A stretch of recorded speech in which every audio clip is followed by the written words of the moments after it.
Good morning. How you guys doing? Good, thanks. How you doing? Good. Oh, I mean, good afternoon. Yeah. It's hard to tell these days, you know? Yeah, the days kind of meld into one. Yeah.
Just give it another minute. I think a couple people are RSVP'd. I don't see, so give them another minute or two to show up. I have just at 1 o'clock exactly right now. So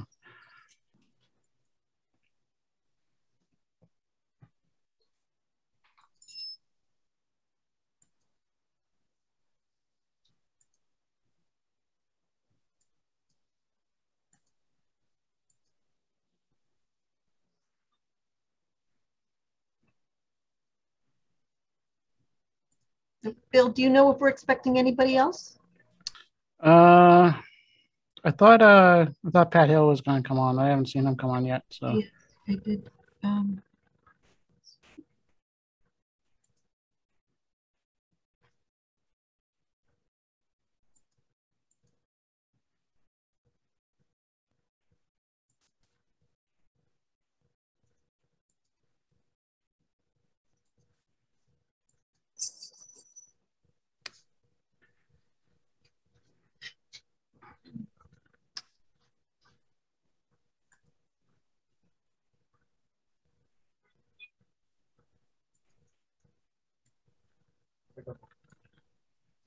okay. I think we have one more person in the attendee list that needs to be moved over to panelist. I can't do it.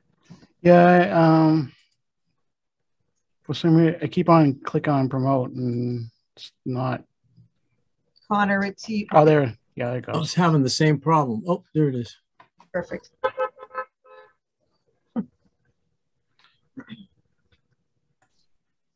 All right. So we'll get started. So thanks for joining today. So this is it's going to be a busy road safety. I would doing a total of 3 locations. We're looking at a section of Forest Avenue on the western end of it that basically between Belmont Street and Gordon Street. Then we're looking at 2 intersections nearby, one on the opposite end of Forest Street at Main at Forest, and one also on Main Street and Main at Nilsson Street and East Nilsson Street. So here is our agenda for today. Like I said, it's pretty busy. We'll try to go through this as efficiently as possible. As we go along, if you have any questions, please, feel free to, just, interrupt us and, we'll try to answer them. So with that, I'll start off with introductions. So my name is Bill McNulty. I'm a principal transportation planner here at Old Colony Planning Council. And we have our entire team on this road safety audit. So I'll just go down the list as it appears in front of me and have people introduce themselves. So Mary? Thank you. I'm just letting people in. Oh, thanks, Mary. That's okay. Mary Waldron, Executive Director of the Old Colony Planning Council, and trying to let Brady Winston, who is the public policy from Mayor Sullivan's office. Welcome, Brady. She can't speak. Thank you. There we go. Ko Chang? Hello, this is Guo Changli, the Principal Transportation Planner for OCPC. I will be facilitating the Forest Avenue Road Safety Audit. Thank you. Thank you. Ray? Yeah, I'm Ray Garino. I'm also a Principal Transportation Planner of the Old Colony Planning Council, and I'll be handling the Main Street at Nilsson and East Nilsson intersection. Thanks, Ray. Captain Picaro? Good afternoon, everybody. I'm Mark Picaro, the captain with the Brockton Police Department, and I'm also the city's current traffic commissioner. Thank you. Welcome. Thank you. Charlie? Yeah, thanks, Bill. I'm Charles Kilmer. I'm the Assistant Director and Transportation Program Manager with the Old Colony Planning Council. And on behalf of OCPC, it's like we have a great turnout from the city of Brockton, and note that the city is always a wonderful partner to work on studies like this and identify improvements for mobility of all users. Thank you. Thanks, Charlie. Damon? Hi, Damon Ravad, Brockton Area Transit. I'm the safety manager. I'll be representing the authority today's position, and look forward to seeing what's new. All right. Thank you. Glad to have you here. Joseph Solomon? Yeah, Joseph Solomon with the Deputy Chief Joe Solomon, Brockton Fire Department. I'm in charge of the fire alarm operators in the signal division for the fire department, and I'm also a member of the Traffic Commission for the city of Brockton. Thank you. And I believe this is Sean at Main at Nilsson and East Nilsson. Yes, thank you, Bill. Sean Bailey. I'm a senior transportation planner with the Old Colony Planning Council, and I will be providing the live video feed of Main Street at Nilsson and East Nilsson Street. Thanks, Sean. Rob May. I'm Rob May, Director of Planning and Economic Development for the City of Brockton. Thank you, Rob. Ben. Ben Muller, MassDOT Office of Transportation Planning. Thank you. Welcome. Bianca. Hi, Bianca Marshall, MassDOT District 5 Traffic. Thank you. Thank you, Bianca. Let's see. Connor. Connor Lozon. I'm a transportation engineer with CDM Smith. Thank you. Welcome. Dakota. Hi, everyone. Dakota Del Senor, MassDOT Traffic Safety Team. Thank you. Welcome, Vivian. Hi, I'm Vivian Ortiz. I am the Safe Routes to School coordinator that works with Brockton, the state's program. Awesome. Glad to have you here. Thank you. Thank you. Nathan. Yeah, this is Nathan Shea with CDM Smith. I'm a transportation engineer and planner. Thank you, Nathan. Michael Munchbach. Hi, Michael Munchbach. I am here representing State Senator Brady. Senator Brady wishes his best and would have liked to attend, but unfortunately he's chairing a hearing of the Public Service Committee right now. Looking forward to your analysis. Thank you. You're welcome. Glad to have you here. Lisa. Good afternoon. Lisa Sherman. I am with CDM Smith, and I am a transportation project manager. Thank you, Lisa. Jonathan Brown. Hi, I'm John Brown, and I'm with MassDOT Traffic Safety. Thank you. Kim Tran. I'm Kim Tran with CDM Smith, Transportation Engineer. Thank you. Glenn. Hi, everyone. Glenn Geiler. I'm with the Brockton Area Transit Authority. Thank you. Welcome. Jason. Hi, Jason Walters with MassDOT District 5 Projects. Thank you, Jason. Welcome. And Kyle. Good afternoon, everyone. Kyle Mowat from Old Colony Planning Council. I'll be providing the live feed from Forest and Main Street during that segment of the RSA. Thank you. David? Hi, I'm David Soares, District 5 Traffic Operations Engineer for MassDOT. Thank you. Welcome. Is there anybody that I missed? Yeah, me, sorry. Had a phone call. Jim Cobbs, Executive Director of Operations for Brockton Public Schools. Thank you. Welcome. Thank you.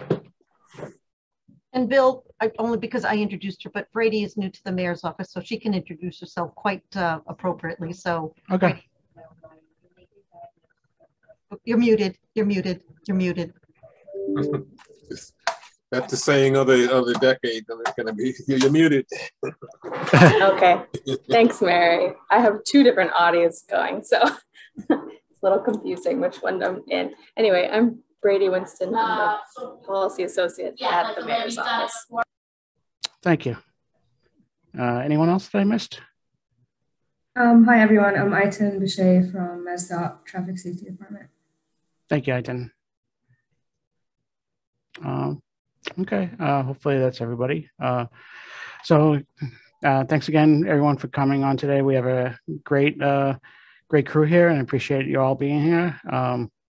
So just to give you some background, so this is part of a task item in our federal fiscal year 2021 Unified Planning Work Program that's funded annually through the Old Colony Metropolitan Planning Organization to look at road safety audits at multiple locations throughout the region. We had a comprehensive process where using our own internal safety management system, we identified high crash locations throughout the region that either haven't been looked at in a while or have a high crash history. And then we also reached out to the communities and solicited their input and what locations are important to them. And with Brockton, we had a few locations identified, and 3 of those we're doing today. So the first part that we're doing today, Forest Avenue between Belmont Street and Gordon Street. So this is a segment of roadway, whereas most of these locations in this program so far have been intersections. But this was an important location for the city of Brockton, as it is a safety priority area for the city, and they're looking to potentially initiate a project there. So this was apropos to do this road safety audit at this time. And we have a couple of other locations that came in recommended requests from the city's traffic commission. And those are the two intersections that we're doing today, Main at Forest, and also Main at Nilsson and East Nilsson. I think some of you may have been invited to a road safety audit probably about 13 months ago now. They were originally going to do at Main Street at East Nilsson and that unfortunately that was canceled because of pandemic. So we're happy to be able to pick that up and finally do that today, because it is a high crash location, and we're happy to be finally being able to look at it in this road safety audit. So again, the objective here is to look at these high crash locations, and ultimately it make strides to achieve safety performance targets for reducing serious injuries and fatalities on the roadway network. And so we're going to be looking at these locations today and identifying any deficiencies that we see, and then proposing improvements. And those improvements can be minor and low cost, and things that can be implemented relatively quickly, such as signage or striping, or they can be larger big ticket items such as reconstruction and signalization. That we are going to split this up among the team. So this is a kind of high view locus map overview of the 3 locations. You can see that they are relatively in close proximity to each other. The oval there on your left is gonna shows a section that my colleague Coach Hannon is gonna talk about in a moment, and then the 2 stars of those 2 intersections. These are, Brockton is a very densely populated city. You can see all these locations are in a very densely populated area, and that first segment of Forest Avenue, there's a lot going on there. On the north side, there's a fairgrounds that's had different uses over the years, and then on the south side is the city's high school, which is a very large and very busy high school. You also have Campanelli Stadium. You have the Shaw Center, so the registry of motor vehicles. So there's a lot going on in this section, and Coach Chang's going to talk more about that in a moment. So with that, I'm going to stop talking for a moment and hand it off to my colleague, Coach Chang. Hello, everyone. Thank you, Mary, for a very good introduction. I'm going to a little bit more detail about the Forest Ave between Belmont Street and Gordon Street. We will give you some information that we gather, including the crash and the traffic flow and some operation, very basic high level overview for this corridor. So this is our study area for Forest View. It's about 2,000 feet, little about 1/3 of a mile. It has very diversified land use of business types, including northeast entrance for Brockton High School and west branch of Brockton Library, RMV, as everybody is very well aware. So next, please. So a little bit of background traffic data. Forest Avenue is functionally classified as an urban collector road, as well as West Street in our adjacent area. This Forest View is under City of Brockton jurisdiction. The average daily traffic is little over almost 18,000. This data is gathered from the past back into 2013. The 85% higher traffic speed is 37 miles per hour. Based on the traffic report provided by the police department, we were able to review the 24 crashes from West Street to Gordon Street for 4 years. This is between and including 2017 and 2020. So over half the crashes result in injury. At the West Street, which is on the west side of our study area, it's about 8 crashes, and 4 crashes between that. There were 4 crashes between West Street and High School. At the northeast entrance for the high school, we were able to review 5 crashes at the school, the entrance.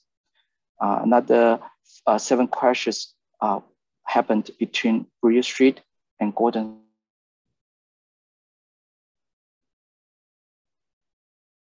I think we lost, Coach, I lost your audio.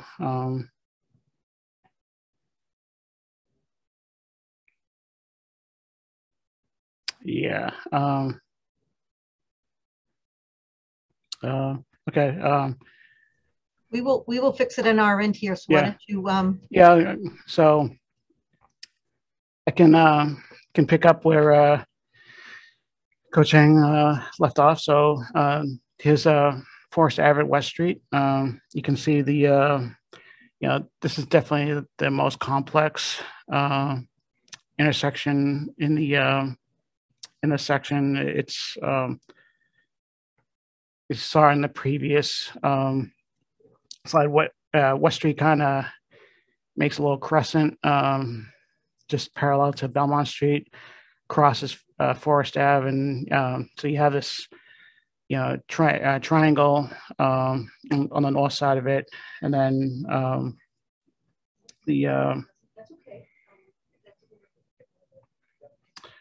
and that obviously crosses. So you can see the you can see the collision types there. You know, most of it does seem to, well, it's about half and half. Half the crashes are coming, vehicles coming south on West Street, and then half coming north on West Street. These are some of the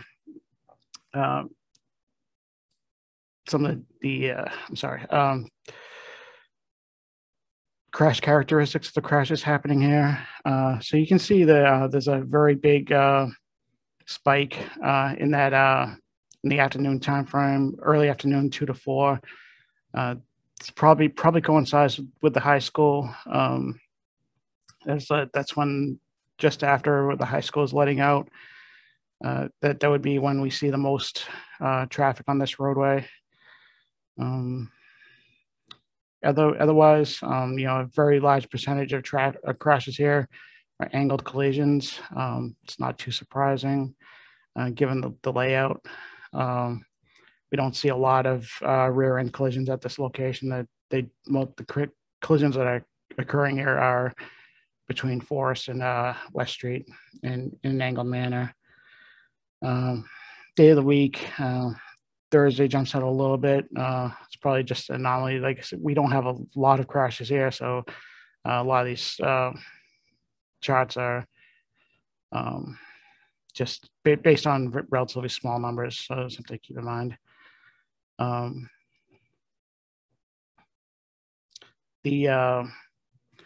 Most of the crashes do occur in daylight conditions. Not surprising, looking at that time of day chart earlier, especially with the surge in the early afternoon. Most crashes happening in dry conditions, so we don't see a lot of weather-related issues here. Then driver ages, we don't see a lot of, we didn't see any, in fact, any crashes involving high school age drivers, but the next age group up, 21 to 30, that was the highest percentage or highest age bracket of crashes that we saw. This is the high school. Again, not a lot of crashes. Most of the crashes here actually run off the roadway crashes. There are three in total where a vehicle departed Forest Ave and collided with an object on the roadway, off the roadway, I should say.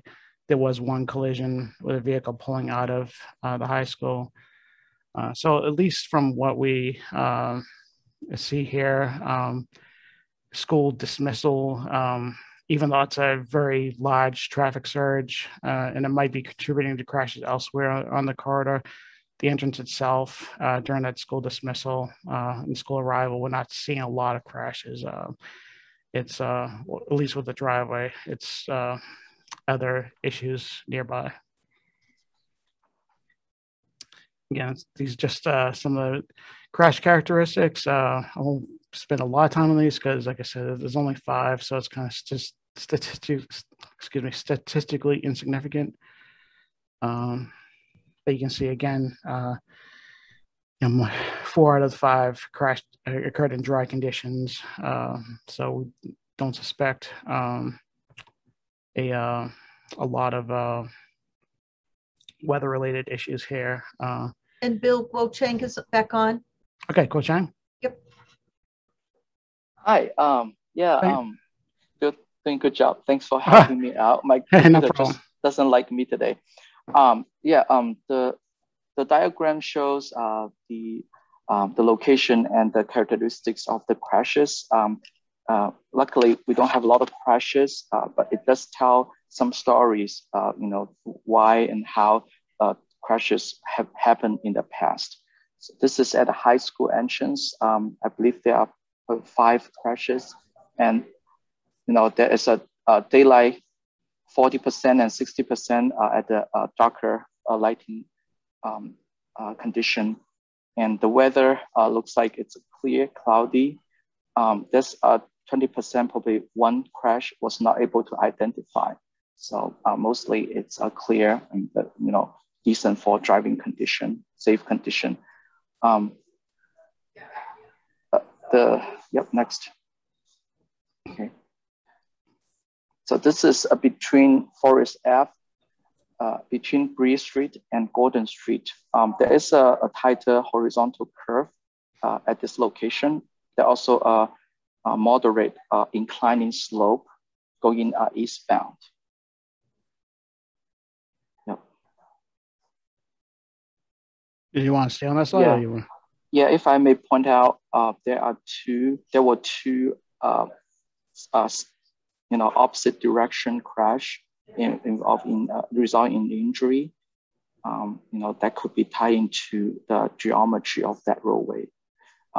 There were also some wide swipe and the single vehicle, out of control, hitting the object crashes.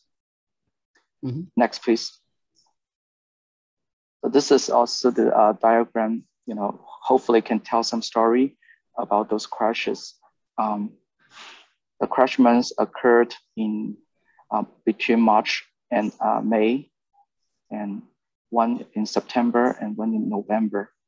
The crash day for the week on Monday, Tuesday, and a little bit more on the weekend. The crash time of the day looks like it could be relevant to the school dismissal hours in the early afternoon, late afternoon, and the commute hours. In the late evening, very early morning, could be a chance that speeding could be, the light condition as well. The crash manner for this location, majority are single vehicle crash. There were also angle, side swipe with opposite and same direction. Next, please. So this is a diagram for the segment between Breer and Gordon. The daylight condition crashes are still dominantly high. A few, it's in the dark lighted condition. The weather and the surface condition is also clear or dry condition. It's really hard to draw conclusion that the raining or snowing days could be a factor. But this is just a sample of the crashes we gather from 17 and 20. Yeah, you might be curious about the age of the drivers. This is only the location that we've seen the younger age, a teenager age driver involved crashes, about 11%. So the younger adults are pretty high along this segment, this corridor. We also spread out other age groups among those crashes. Next, please. Okay, sorry for a long lecturing. This is really open to the discussion for everyone. We have great expert here and a crew agency very familiar with this area. So I will let everybody have a chance to speak with own experience or the feedbacks we received in the past. So I will let you, you can raise your hand on this team, on this Zoom meeting panel, and it's at the bottom of the screen. Ray Garino has his hand up. Yes, thank you. Hi, Korjang. I just wanted to mention that we did Old Colony Planning Council did a Southwest corridor study. This Forest Avenue was part of that study, and there's a lot of pedestrian traffic obviously coming from the school. So a lot during when school is in. So a lot of students use that crosswalk near the entrance where the Rocky Marciano statue is, and they come out there and they walk down Forest Ave. but they also go the other way. They cross the street, they go the other way down Belmont Street. And of course, they also go out Angus Drive on the other side. So I just wanted to mention that it's a very busy area. There's the motor vehicles right near there too, and there's a lot of businesses in there. But I also wanted to mention that there's heavy where that Crescent Street. I don't know if you have a Bill. Can you turn it to like a map of the area for a minute? Yeah, right there. So a lot of the vehicles that are going towards Belmont Street on Forest Avenue, when they hit that triangle there, that Crescent of West Street, there's heavy left turns that go down there rather than go straight through to Forest Street to Belmont, the intersection of Belmont at Forest. There's a lot of left turns. There's a heavy left turns there. And that is almost like two separate intersections. There's also a cemetery, a historic cemetery right up against that triangle. I don't know if people know where I'm talking about, but so this it's a very busy corridor, and with pedestrians as well as cars. I just wanted to give people an idea where the heavy movements were. And when the on July 4th, when the carnival is, or when the fair rather is in town, West Street becomes one way from Forest Ave to Belmont Street. The north part of that crescent is made one way. So I just wanted to add that in there so people get some sense of what's happening out there. And there's also a firehouse on West Street and almost near Belmont Street. And of course, there's the Rock Stadium there also. So. Thank you, Ray, for providing information. Next, Jonathan, if you can unmute yourself, we'd love to hear from you. Yeah, I had like two questions. One was, I saw that there was an RSA completed in 2016 that included that Forest Ave and Belmont intersection. So I was wondering if any improvements were made after that RSA. And then my second question was, at the West Street triangle, is that little green space like owned by like anyone? Is it a memorial? Like, does anyone maintain it? Is it historic in any fashion? Thanks. Yeah, Forest at Belmont, it's actually under reconstruction right now. It's part of it's basically called Belmont Street Phase 3. So they're reconstructing Belmont Street and through that section of roadway, and that intersection is being reconstructed with major improvements. I think it's at 25% design. I think that's what we saw. And they're adding left turns on Belmont Street. So they're adding left turns into the plaza and also onto Forest Ave, and they're widening it out and they're widening the sidewalks there. And Jonathan, just a question again on the historic, could you just repeat that part of your question? Yeah, just like the triangle made by Forest Ave and the northern half of West Street, is that like an historic, is there a monument there or anything, or a memorial? There are memorials. In fact, the mayor and I did the Keep Brockton Beautiful Day cleanup right around that area, and we were talking about, so there it is maintained. The Veterans Department as well as the Parks Department will come by and keep that area clean. Okay, thank you.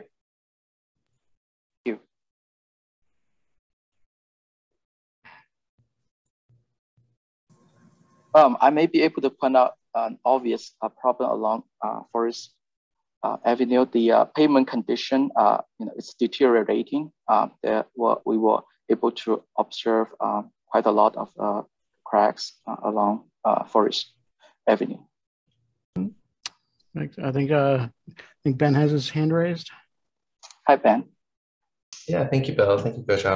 For on that triangle area at West and Forest, I know just when I'm driving through that area for work, I'm often cutting down west to get to Belmont so I can get to the highway.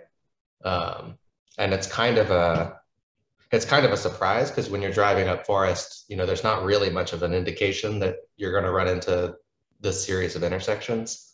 And I think it's the only direction not stop controlled is going up that way.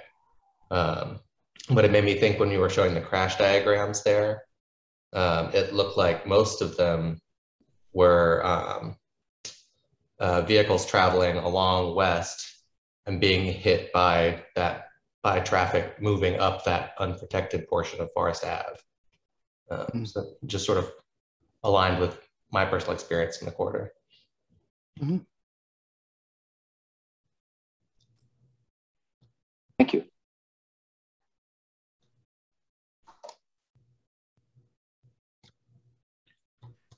So speed is definitely an issue through this area.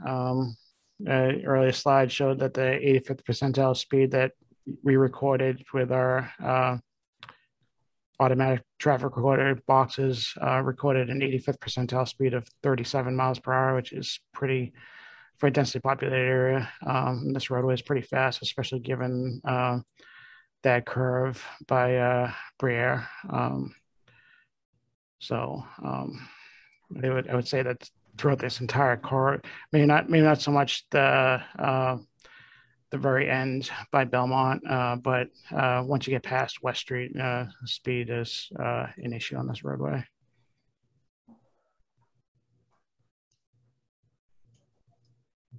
Does anybody have any comment or suggestion, observation on this list?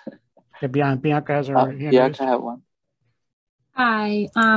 So I noticed between Belmont Street and West Street, there's a lot of like wide open curb cuts. There's not much delineation with the curb. Also, a lot of those crosswalks on the Forest Ave stretch don't have proper signage,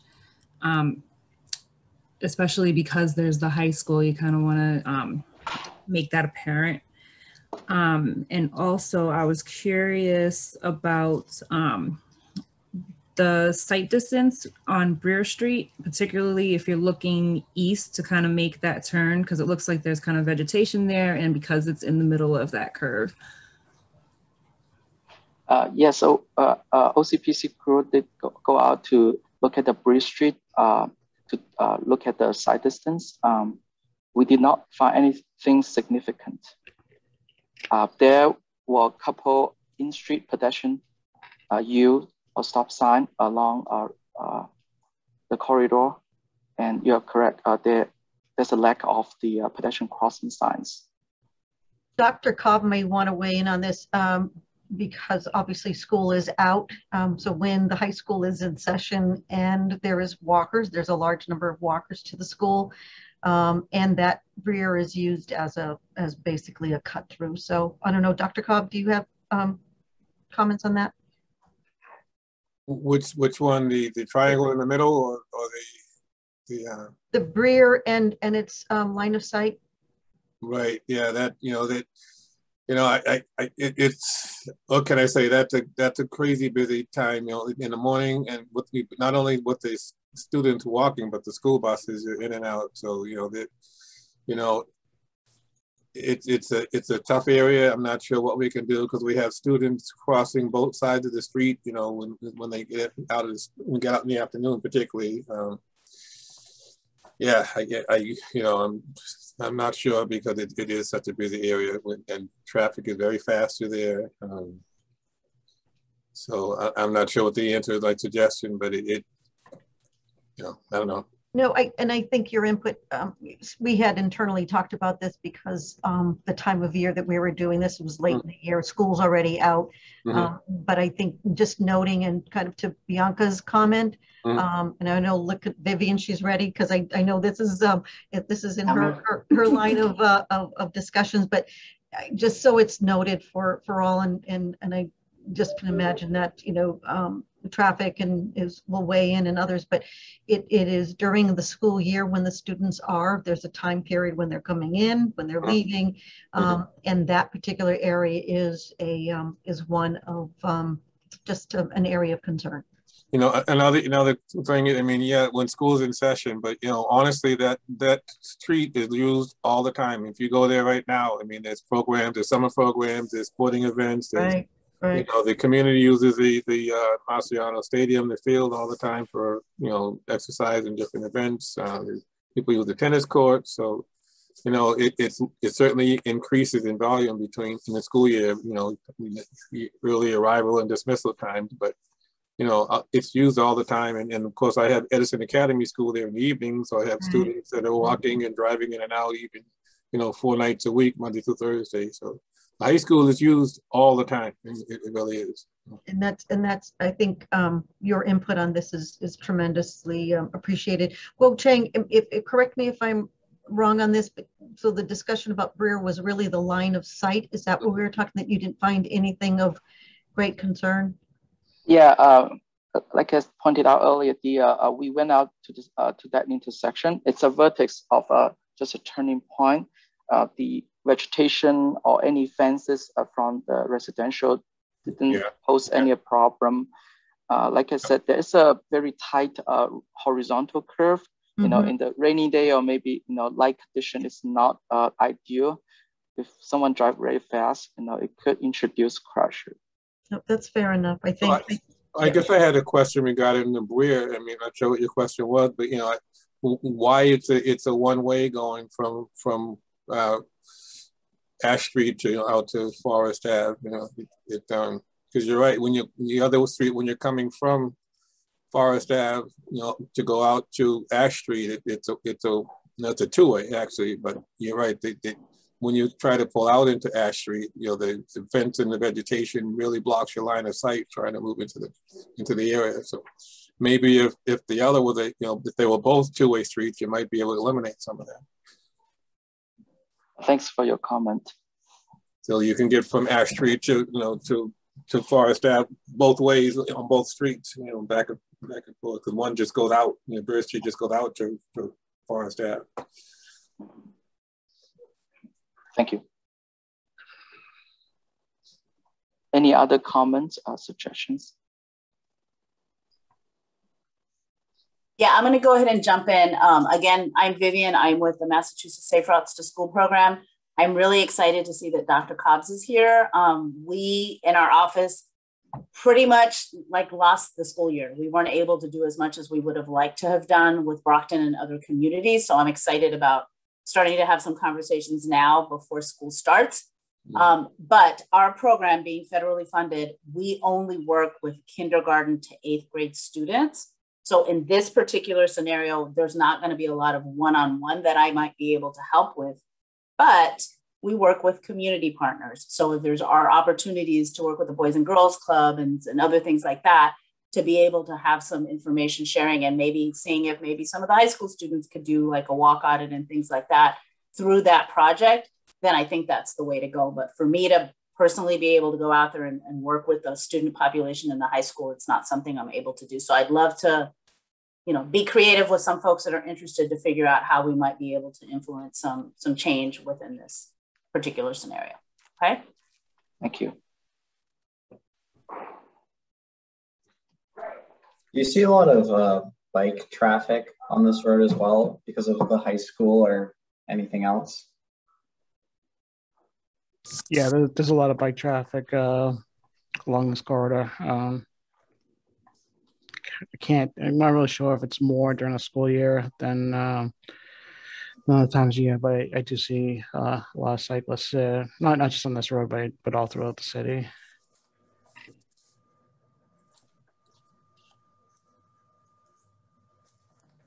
Bianca, if you can be yourself. So also with that said, so there aren't any bike accommodations on that stretch of roadway. And I did mention about the crosswalks. So I don't know if anybody's considered RFBs in that area as well. I know there's been a lot that seems to be popping up in Brockton.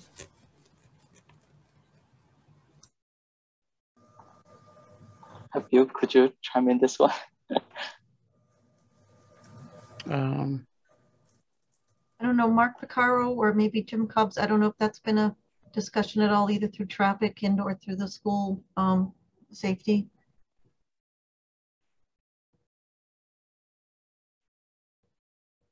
Could she just repeat that one more time? I only caught part of it.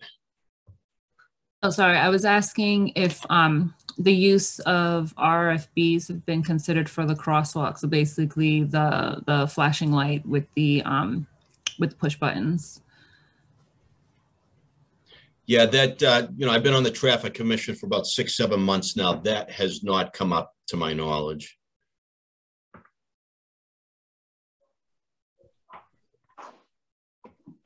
Okay, next we have Ben. Could you unmute yourself? Sure, thank you. I did want to point out just the Shaw's at the head of Forest Ave on Belmont Street there. That shopping center has a lot of activity. It's very busy. And it's really only sort of a 10-minute walk from the Clifton Heights, Mass Street area there. So even if we don't see a lot of traffic between them, there's probably an opportunity there to make that connection safer for folks. Wonderful. Absolutely.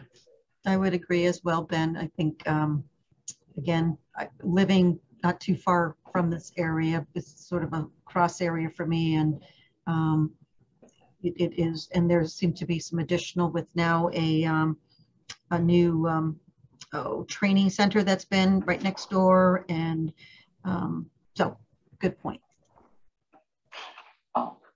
Dakota, would you unmute yourself?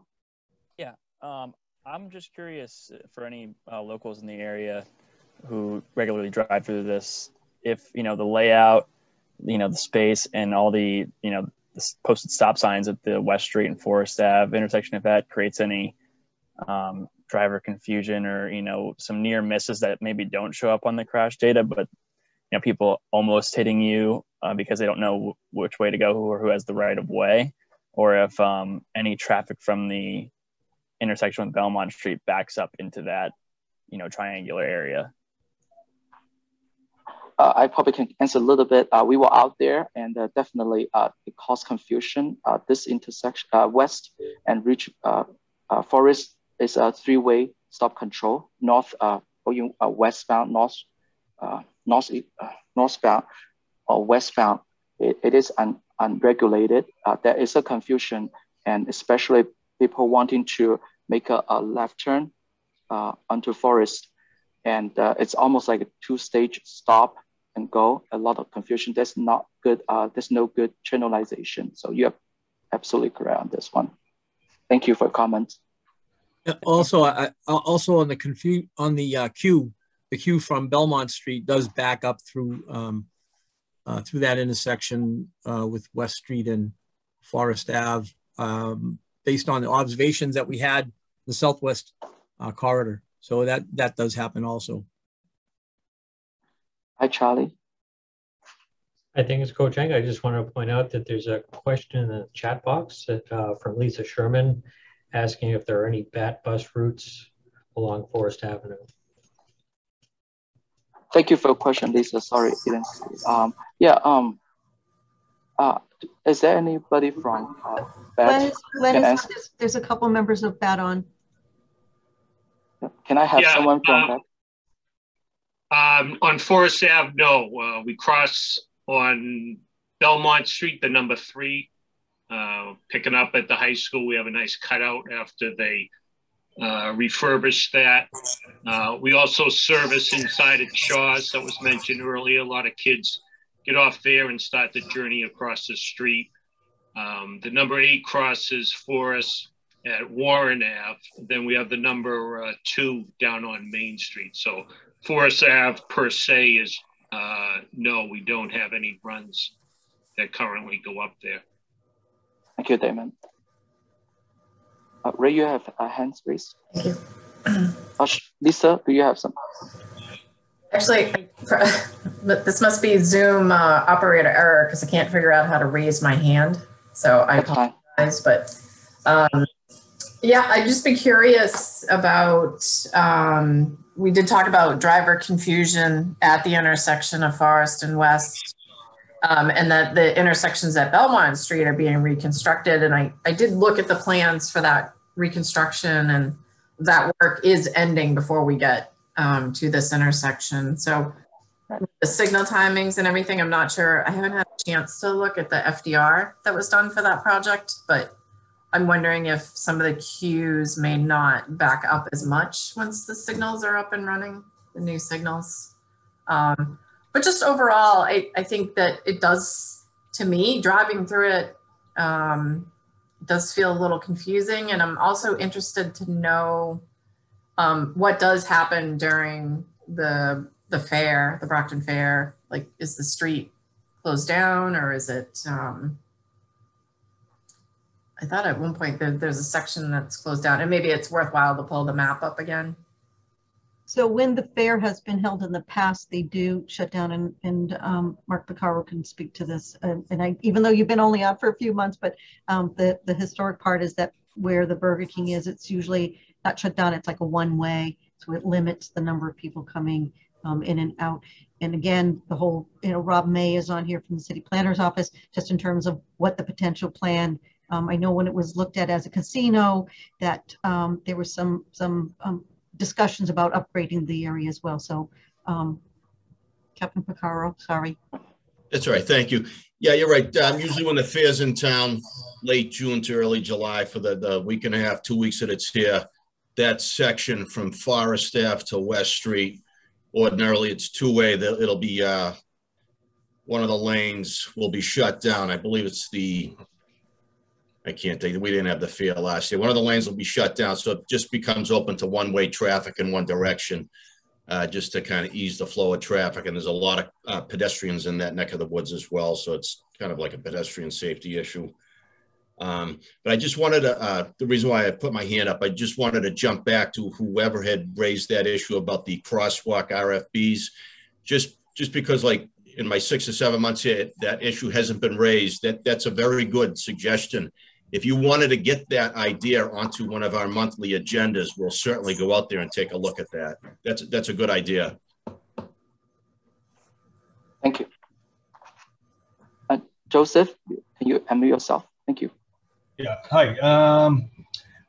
I just, for general information, I don't know if their flow of traffic or the vehicles per day comes into play with the RFFBs. I always thought it did. And you guys, they were saying there was almost 18,000 vehicles per day in that section. So I don't know if that's a hindrance. I don't know if Lisa Sherman could chime in on that, if she knows that number, that is kind of the threshold for RFFBs to be installed.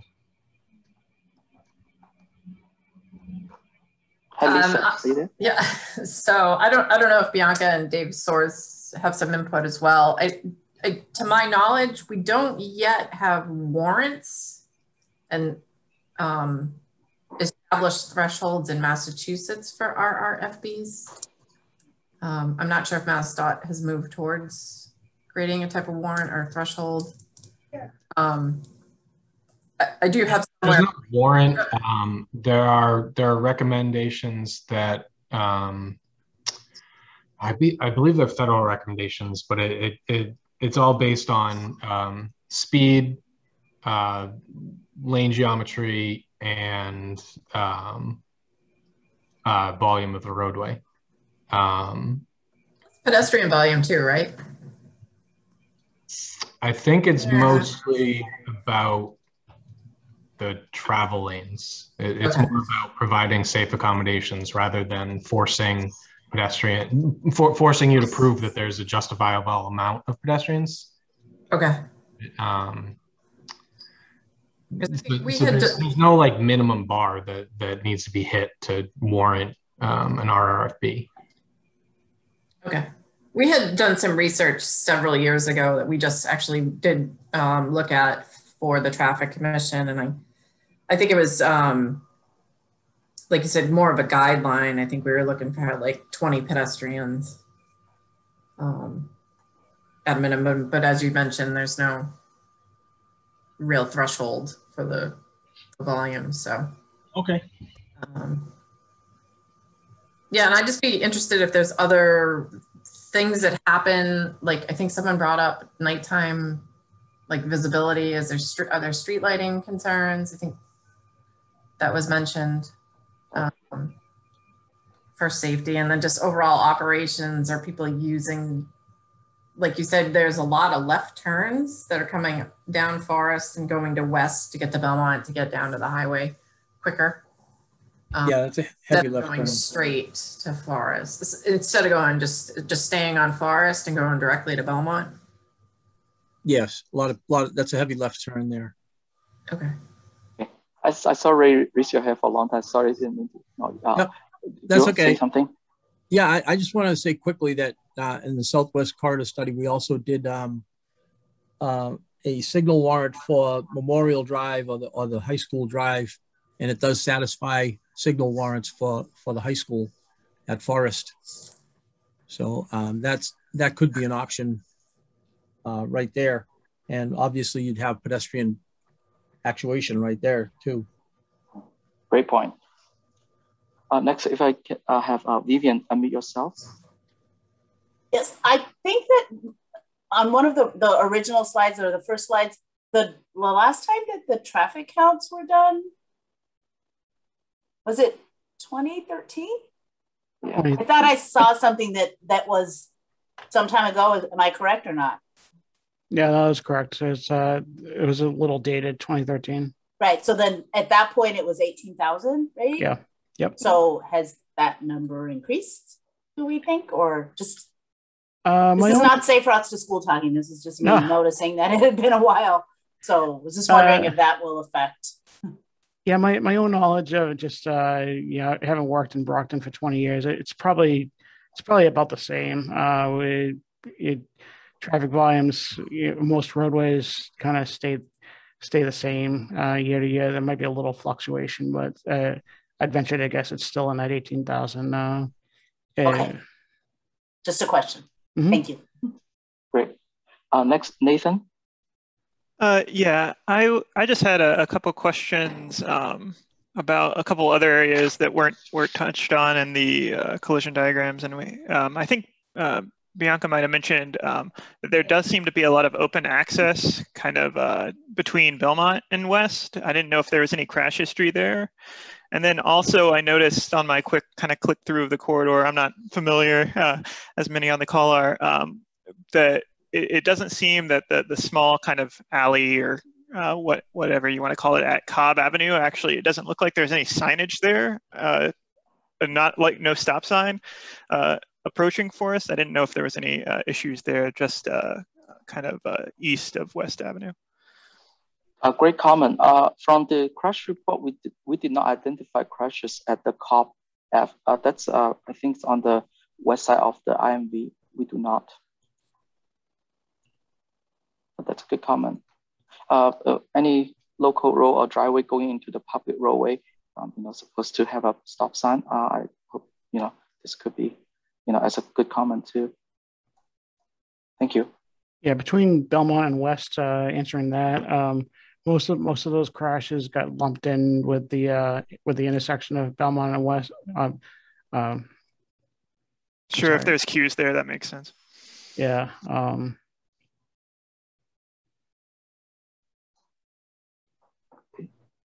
I have a couple more minutes. Are there any suggestions for countermeasures or any condition problem that we have not touched upon?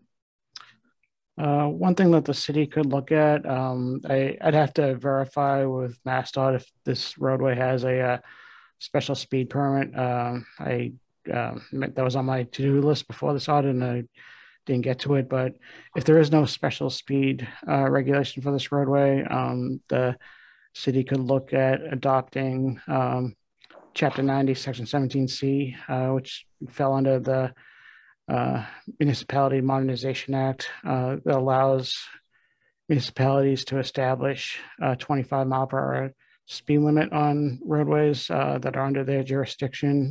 The city has the option of doing it citywide for all roadways in thickly settled areas, if they so choose, or they could choose to do it piecemeal and select individual roadways. So that is one option that could be looked into, is the adoption of that regulation to establish a 25-mile-per-hour speed limit. Wonderful. If we do not have any further comment, I will turn it back to Bill for next location for this RSA. Okay, thanks, Coach Chang. Great job. So moving on, so you are now jumping over to the other end of Forest Avenue, Main Street at Forest. This is a intersection with a perpetually high crash frequency, and also high severity, as we'll see in a moment. So this is a kind of zoomed in aerial view of the roadway. So you can see it's a densely populated area, densely developed. Forest Ave coming in from the left side of your image there. There is there's an alleyway on the opposite side. It has a name, Martin Place. There's no through traffic there, just some traffic coming in and out, and occasionally we get a crash coming from that approach. But obviously, not surprisingly, the overwhelming number of crashes are between vehicles on Main Street and Forest. So just some background on this. So just like the other end, this section of Forest Avenue is an urban collector. It's under the jurisdiction of the city of Brockton. And on this end, volume is much lower than the other end. Volume is just under 7,500, and that was a recent traffic count a couple of years ago. As traffic comes down Forest from Belmont Street, a lot of the side collectors pick up the traffic, so the volume does drop considerably as you move further west on Forest. Main Street, again, the fairly recent count. Back in 2019, there was almost 13,000 vehicles. Main Street is a minor arterial, just like Forest. It's under the jurisdiction of the city of Brockton. And the 85th percentile speed on Main Street was 30 miles per hour. So it is a little more congested in this area, hence the somewhat lower 85th percentile speed, which is in line with the speed limit. So here's your collision diagram. So in the 4-year period from 2017 through 2020, we had 18 crashes. 8 of those resulted in injury. So almost half of the crashes resulting in injury. And there was one crash that involved a pedestrian being hit. 9 of the crashes involved vehicles approaching from the south, which is interesting. That's the looking to the south is you have more line of sight than looking to the north. So that was a little bit surprising. But so half of the collisions involving cars coming northbound on Main Street. Just some of the statistics looking at this intersection. For whatever reason, there is a spike in December. Otherwise, kind of evenly distributed throughout the year.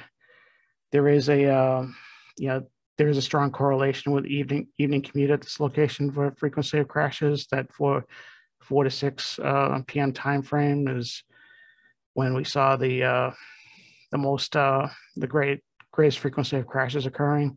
And that, like I said, that does coincide with the evening commute in the city of Brockton. Most of the crashes are angled collisions, but there are a few rear end collisions happening here as well.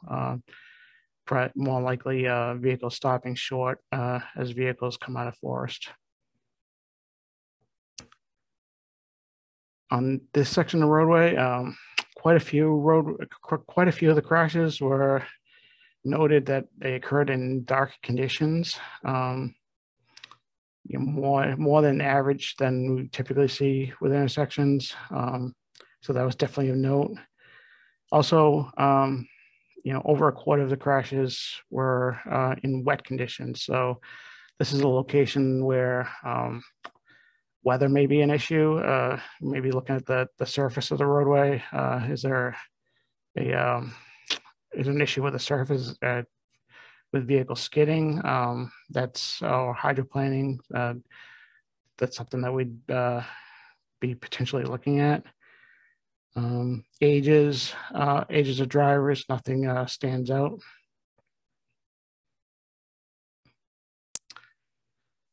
So I know that I went through that fairly quickly, especially compared to the other section of forest.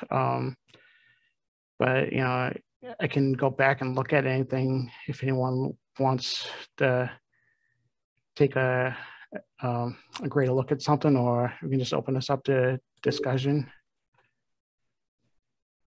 So I don't know, Ray's got his hand either up again or not, but let me at least just confirm for the panelists, those that are up to the panelists, that Gloria Anderson Armstrong is as an attendee, and I've been trying to move her to a panelist, but it doesn't look like it's working. So I don't know if this is an area that Gloria might have an interest in. So maybe Bill, can you just try to move her? Yeah, I'm trying. And maybe in the meantime, maybe if Ray could, if you have your hand up to speak, if that's what you're for. Yeah, I just wanted to say quickly that the level of service is F for vehicles that are trying to come out of Forest Ave onto Main Street. So there's there might be some instances where people are trying to get onto Main Street and they don't really have a safe gap in the traffic, and they're forcing their way on there. So it's forced flow during the peak hours.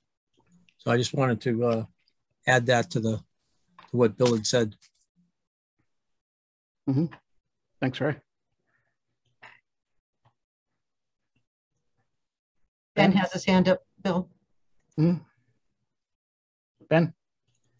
Yeah, thank you. I just wanted to note this area is pretty busy at the end of the workday.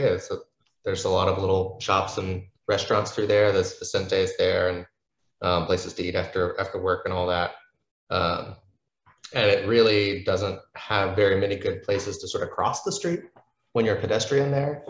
But often, like, at least when I've gone through there, it's, you're trying to do two things at once. You're like, maybe you want to pick up a meal and pick up some groceries, or like get a coffee and do something else. And so crossing the street's difficult there. And it just seems a little dark in the evenings as well.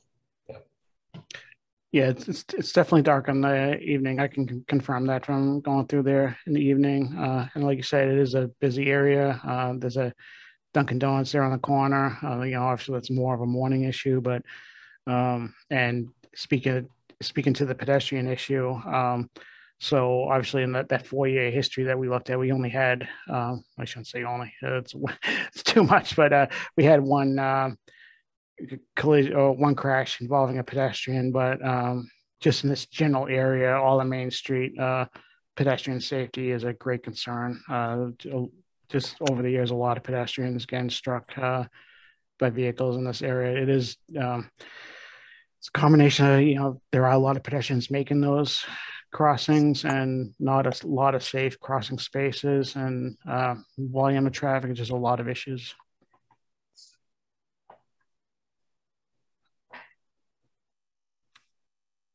Jonathan Brown? Yeah, I just want to say I noticed a lot of crashes occurring with the wet road surface as well. So I was just wondering if anyone familiar with the area has seen like ponding at the intersection when it is raining. And then I have another question. I'm trying to remember what it was right now.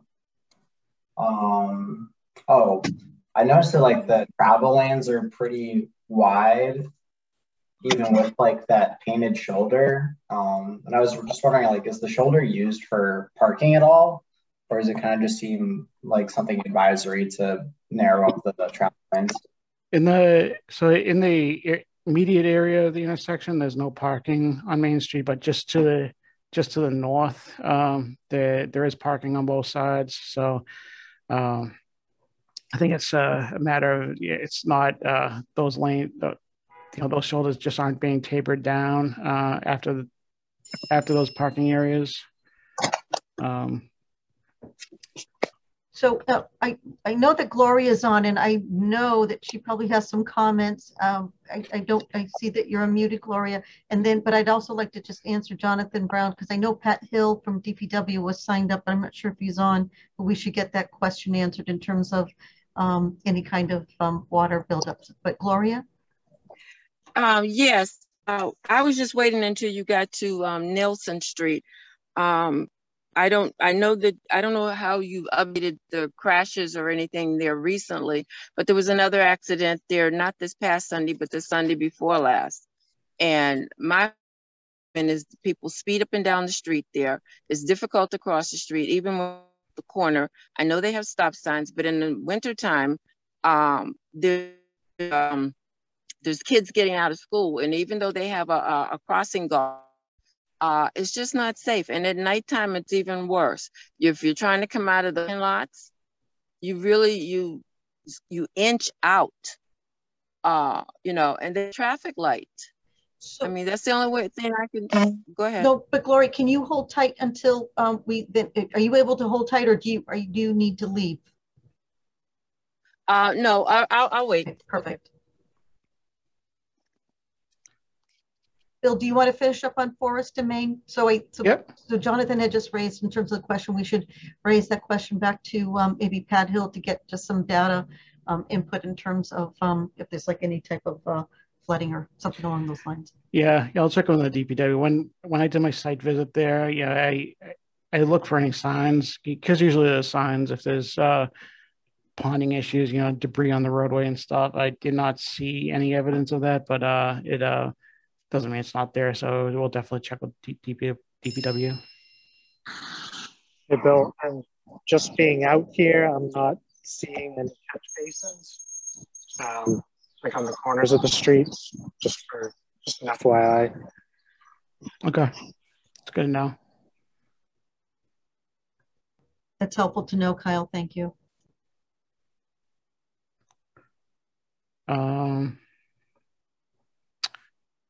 I neglected to say, I think Ray mentioned it earlier, but this intersection was studied recently in less of a focus of a road safety audit, but it was part of the Main Street corridor study. So, we have looked at this intersection before, and obviously continuing to look at it. So just want to make note of that. I think,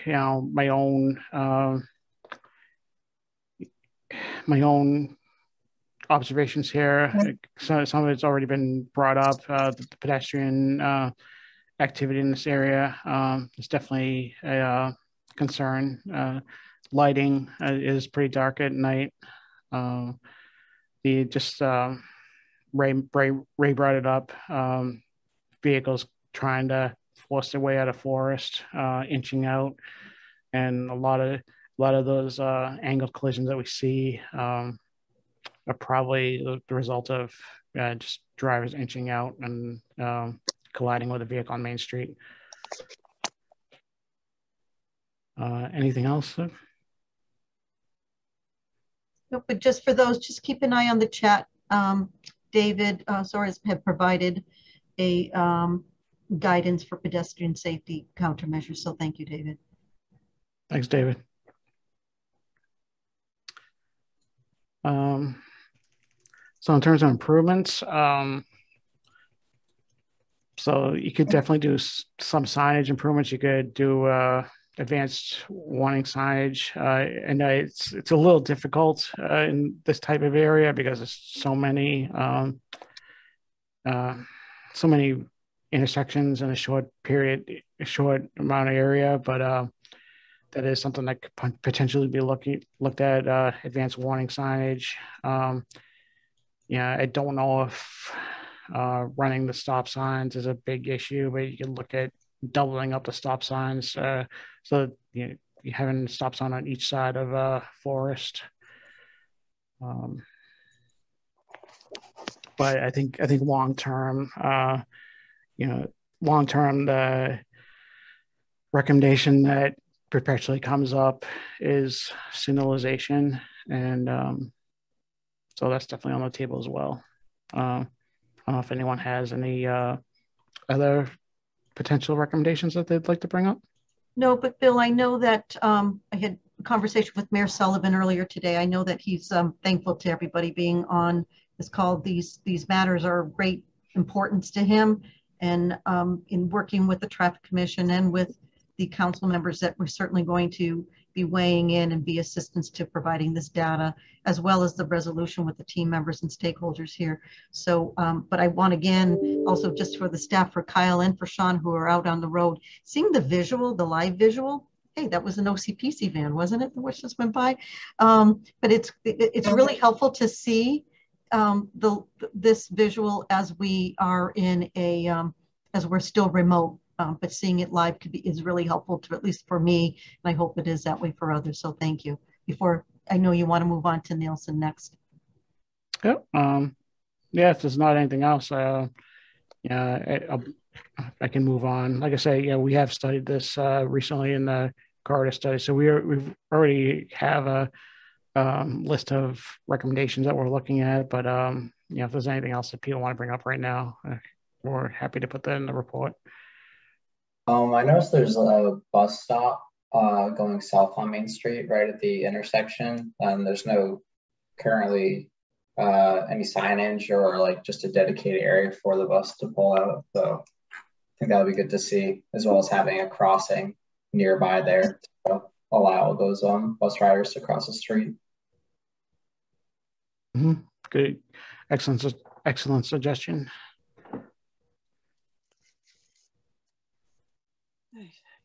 Okay. Well, if there's nothing else, without further ado, I'll hand it over to my colleague Ray, and he'll talk about the last portion of our audit today. Sure. This is Main Street at Nilsson Street and East Nilsson Street. This intersection is a four-way intersection with stop signs on Nilsson Street and East Nilsson Street, eastbound, westbound. The intersection is the Main Street is still an urban minor arterial through this intersection, like it is through West Street and the Forest Ave intersection. It's under the jurisdiction of the city of Brockton. Average daily traffic in 2019 was 12,780 vehicles. I believe that's on Main Street. Is that right, Bill? That's the Main Street main line. Yeah, that's correct. Yep. The 85th percentile speed is 30 miles per hour. And East Nilsson Street there is a local road as well as Nilsson Street under the jurisdiction of the city of Brockton. And the average daily traffic is about 3,455. There were a lot of crashes at this intersection. It actually is in the top 200 intersections for crashes in Massachusetts. We did the Main Street corridor study, and so that was in 2020. So sometimes that list changes, but it was on the top 200 list. There were 41 crashes, 21 with injury, 1 pedestrian hit, 29 crashes involving vehicles approaching from the north. There was also in 2012, that's not in this data, but there was a fatality at this intersection in the year 2012. Crash month is pretty much spread out with December and January a little bit more. as well as the day of the week. Thursdays seems to be the highest, Thursdays and Sundays. Time of day is a PM peak. 27% of the crashes occurring then. And the manner of collision, 80% angle crashes, which is typical at stop sign intersections. Light conditions, mostly during the daylight. Road surface was mostly dry. The weather conditions were mostly clear. And the ages tends towards the younger driver, 35% between 30 and 39 years old. Next slide, please. Some of the issues at this intersection, as I said, we did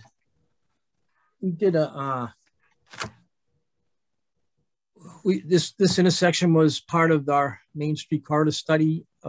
Speeds, this is a very busy corner, and people do speed here, even though the 85th percentile was 30 miles per hour. That's because there's a lot of pedestrians crossing, and there's a lot of parking maneuvers, so people can't speed, even though they do try to speed here.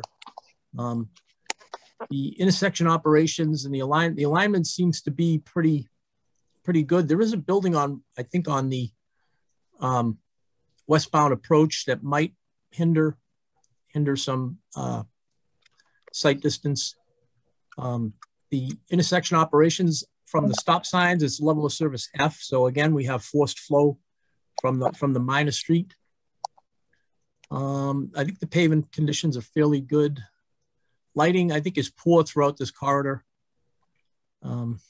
Signage also, I think, could be updated. What else can I say about this intersection?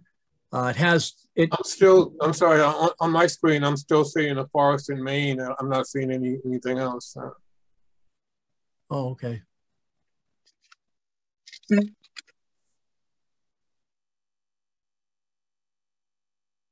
Maybe I have to change my view. How's that? Yeah, there you go. The issues. Okay. All right. Thank you. Yep, no problem. There is a vacated gasoline station on southwest corner. I think that's still vacated. There's also a church, I believe, in the south of the intersection, and there's also a church on the north of the intersection, and there's more stores on the north, on Main Street, north of the intersection. When we did the study, this intersection did satisfy the manual on uniform traffic control devices for traffic signals, so it does warrant a traffic signal. And some of the recommendations were for the interim, a flashing beacon for the interim until they can put a signal there. And it also satisfies a full all-way stop as an option. So what else can I say about this intersection? I think that's about it. So I can open it up to participants for comments. There's actually 4 churches right there at that intersection. And the shops along there, the restaurants along there are very busy on the weekend. And I understand they're going to put up another restaurant right next to my church. And it's just that whole area. There's people just constantly back and forth. They don't always walk to the corner, and they're crossing the street in between cars and stuff.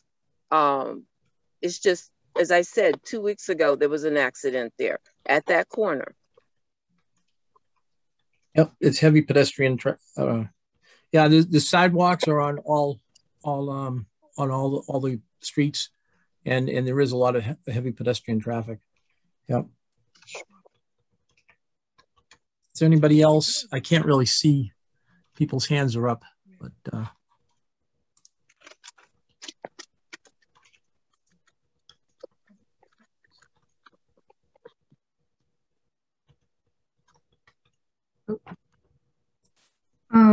I think that maybe a flashing yellow signal light on the street that has no stop signs could be helpful.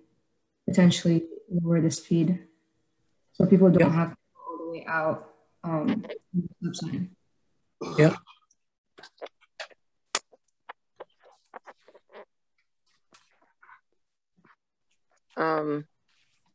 My feeling is you need a regular light there Mhm. to control the traffic, because people, and like you said, a lot of them is young people speeding up and down there.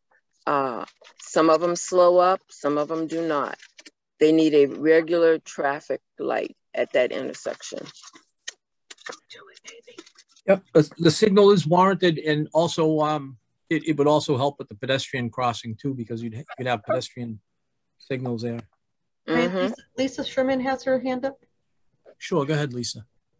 Yep, and I did actually put in the chat if the intersection met the signal warrants. And just, I apologize to go back, but did Maine at Forest also meet the warrant? Yes. Is just the 1 hour warrant or an 8 hour? I think on West it was there were 3 warrants that it met. For this one here, in my notes I'm looking to see which, it just says that it does satisfy the warrant. I'm not sure which warrants, but I know on West Street it was more than one. Okay, and then also for Maine at and I apologize, I didn't ask this beforehand, but Maine Forest, there's a really active grocery store right up the road there, isn't it? Between here and Vicentes. Yep. Yes. So there's a lot of activity there as well. Yeah. For pedestrians, and we did just look at that for the traffic commission on trying to get some pedestrian accommodation over there. But any kind of pedestrian accommodation there, I think would definitely need some of the countermeasures that are illustrated on that list that was shared. So that's all. Okay, thank you. Too much for you. Did I also see that there are bus stops on both the northern corners of this intersection? Looks like on Google, I don't know if the transit folks are still around. It's actually on the southern corners, southeast and southwest. Oh, okay. You can see it on the video feed right now. Okay, yeah. Thank you. Thank you, Sean. Yeah, and I think what's important for when we have bus stops are safe crossings, because once people get off buses, a lot of them cross the street right there where the bus stops are. So they go hand in hand. Yeah, absolutely. One thing I was thinking, just potentially at either location with those wider shoulders, that it looks like here there's parking a lot closer to the intersection than the other one, but potential curb extensions or bulb outs, kind of regardless of what happens with the signalization or control, could help slow up traffic a bit and also make the crossing a little safer. Yeah, that's a good comment. Ray, Vivian has her hand up. Go ahead, Yes, Vivian. just a couple of comments. Lisa just a moment ago mentioned about the pedestrian, the crosswalks, and then she mentioned pedestrian accommodations, or the countermeasures rather. Not all of us speak the lingo, so I don't really know what that means. I'm wicked sorry. Yes. I don't know what that means, the countermeasures. Yes. What does that mean? Yeah, so I can try to explain it. Dave or Bianca want to. So countermeasures, they're just ways to enhance pedestrian safety. So it's things like the RRFBs, the flashing. Okay, the rapid. Okay, all right. I think the bump outs that Nathan mentioned. So I'm not sure if that's an official countermeasure, but that's also something that helps pedestrian visibility. It makes the crossing shorter, so it's a quicker distance for people to have to walk across. And it also that's definitely an official countermeasure. That's in the FHWA guidance. The industry lingo would be a curb extension. Curb extension. and just a little revelation. I know what all of those are. I know what they mean because I ride a bicycle and I walk, but I'm just throwing that out there for other folks that might not be as familiar with all of the terminology, because that's something in Safe Routes to School and just in my private life that I'm always making sure that everyone is able to follow along. So thank you very much, Lisa. My next comment is Brockton looking at, is it in the MUTCD, which I know is being looked at, the manual for uniform traffic control devices? Yes, that. It's actually the manual. Switch out the way that like right here, I'm looking at the live feed. When I first went to Brockton, I was like, what are those two white lines? Because that does not look like a crosswalk to me. So is Brockton at all looking at restriping their pavement markings for crosswalks so that they are, I don't want to say traditional, but more recognizable or at least more vibrant, or they pop up, or is this the way that? So do you mean the two stripes as opposed to a ladder crosswalk? The fact that they're just the two lines. I mean, so if we're going to talk about actually the terminology for these, the two stripes are actually considered traditional. Do you know who on your team would be if you're talking about a ladder style, that would be an enhanced crosswalk. And an enhanced crosswalk, okay. Yeah. That's something that's actually fairly recent and has been studied and been shown to be much more visible to motorists. Right. But that's also a significant, maintenance and capital investment that cities, are asked to make to install those. I have experience with the city of Cambridge, and just in the city, I mean, their annual pavement marking budget is hundreds of thousands of dollars to maintain all their crosswalks. So this would certainly be a pretty extensive, financial commitment from the city if they were going to upgrade all of them. Typically what we've done is reserve the high visibility crosswalks, ladder style, continental, things like that, for crossings of major roadways, and continued using the traditional markings on things like side streets, or where you are at signalized crossings, where vehicles are expected to be at a stopped condition when pedestrians would be crossing. Thank you. All right. And I didn't mean it for like this project, but like in the future is Brockton looking at, not, just over time, not necessarily this project.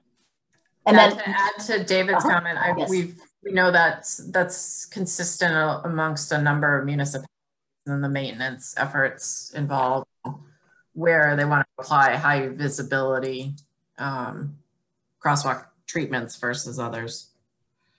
Okay. And then my last comment, Gloria had mentioned earlier about the crossing guard. So I'm not 100% familiar which is the school that we're making reference to with this intersection. Is it Gilmore? I'm not sure. I know there's a school near there. Ms. Anderson might know right. The name of the school. But she's nodding her head. But she's muted. So I don't know the name of the school. Maybe I'll look on a map real quick. Yeah, because that's what I'm looking at it over here, and it looks like it might be Gilmore Elementary, but I wanted just to. Okay, she's nodding her head. Yes. All right. Perfect. Yeah, and maybe we can work together to do some pedestrian safety at Gilmore Elementary to kind of see what we can do to maybe help out. Safe routes to school. Yeah. They might already be part of it. No. I have one. I just want to. Can I ask one question? Sure. Go right ahead. When she was talking about the bus crossings, I just realized that the bus stop that's on Main Street, that's right next to my church, is like a half a block up the street from the corner. Wouldn't it be safer if the bus stop was actually almost right at the corner, so that when people got off the bus, they could cross at the corner versus where it's located? It's like halfway, like in the middle of the street. Yeah, that's by design. We're more interested in protecting the bus and the passengers getting off the bus at intersections. So none of our bus stops are close to intersections. Drivers are directed to pick up people at least half a block down, like you say. So that's by design. Oh, okay. Dr. Cobbs, did you have any say, only because it does involve the school system on this topic? No. Sorry, I didn't put any good on the spot. That's okay. Hey, is anybody else? I'm looking around. Any other comments or questions? I have a quick question. Does Sure. traffic build up a lot on the stop sign since they really have to force themselves on the road on like during rush hour? Yes, it's level of service F on the, I think it's E on one of the approaches and F on the other during the peak hour for the side streets at the stop sign.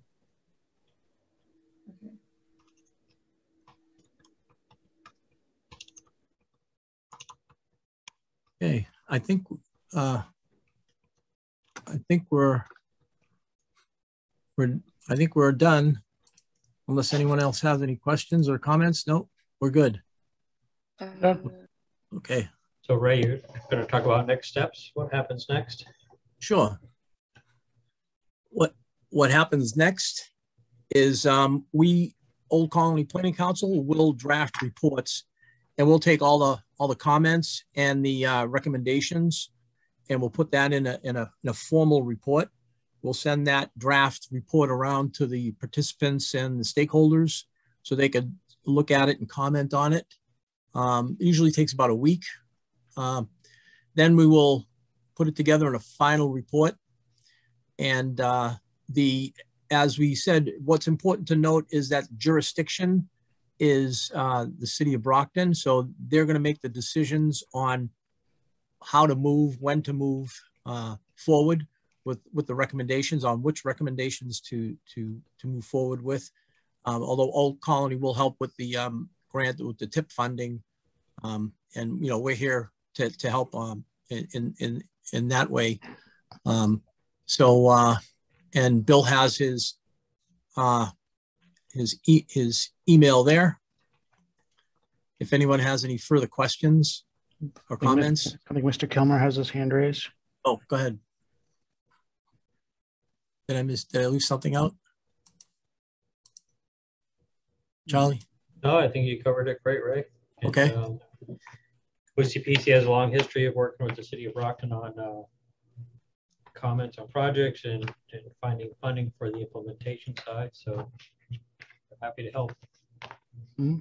And it was asked before that, so the documents, the recording, all of that will be shared on the website. Bill McNulty is the contact, but you can contact any of the OCPC team members. And again, I know it was elongated RSA, Road Safety Audit, not using acronyms, but to our MassDOT partners as well as everyone of our stakeholders, this is important. Obviously, as Gloria had mentioned, I mean, and we're all aware here that there's been a bit of an uptick of some incidences, and these kind of conversations are important to finding those solutions, you know, and potentially at least raising them. So appreciate everybody's time, and again, just to Senator Brady's office as well for being here. So thank you. Thank you. Great, thank you. All right. Bye-bye. All right. Bye Thanks, all. everyone. Right.